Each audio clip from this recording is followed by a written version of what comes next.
The Archbishop of Canterbury, Justin Welby, is clearly a man of the cloth, because whenever I see him on TV, I always think, Jesus Christ.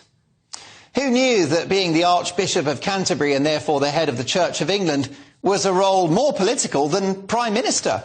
But Welby, another prime example of the pampered, unelected, out-of-touch elite, has decided to weigh in on the complex issue of illegal immigration into this country, calling the government's plan to stop the boats morally unacceptable. You'd think, wouldn't you, that he'd have better things to do, like comment on the huge social and moral problems facing this country, the collapse of the family unit, broken homes, and an explosion in crime and antisocial behaviour. You'd think he'd be more focused on growing some money. He's got a financial crisis growing within his own organisation. You'd think he'd worry about that as they consolidate parishes and try to save money, not helped by his decision to create a fund that will effectively pay reparations for the Church's debatable links to slavery. So whether it's our colonial past, immigration or climate change and his lust for net zero, it seems Welby will stop at nothing to boost his woke credentials. And now he seems to be suggesting a virtual open borders policy for the United Kingdom. How can he possibly frame Britain as a non-welcoming country, given that net migration was over 500,000 last year, and which is tipped to be an eye-watering 1 million people this year? Don't forget, this country's population has swollen by 7 million in just 2 decades. Is that not enough? Look, I'm sure that he's a very nice man, but Welby is no different to the likes of Gary Lineker, a privileged celebrity insulated from the real-world consequences of his virtuous pronouncements. I doubt that Welby struggles to get a GP appointment. His accommodation is lavish, and with these comments he appears completely unaware of how small communities around the country have been impacted by thousands of people accommodated in local hotels at an eye-watering cost of 6 million people a year. The illegal migrant crossings are an economic, national security and humanitarian disaster. They are based on a cruel and criminal business model.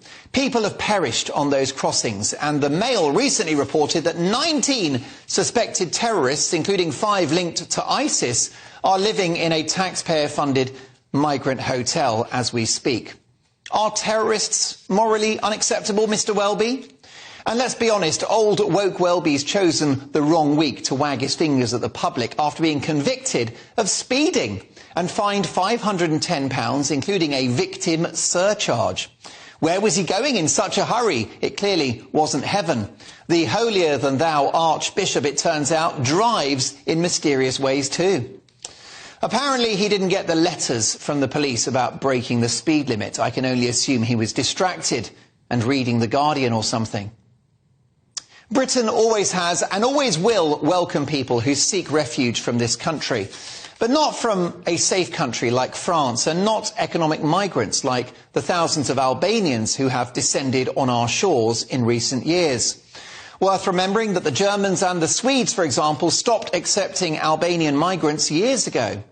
And in 2021, 70% of those who arrived in Britain by small boats were men aged under 40. Make of that what you will. As with so many members of the elite, including the unelected House of Lords who are trying to block the government's plans, these individuals who have no power but a ton of influence are deeply anti-democratic and are happy to thwart the will of the people, a majority of whom want an end to these unedifying, chaotic, dangerous, illegal crossings. Welby thinks he's above the will of the people.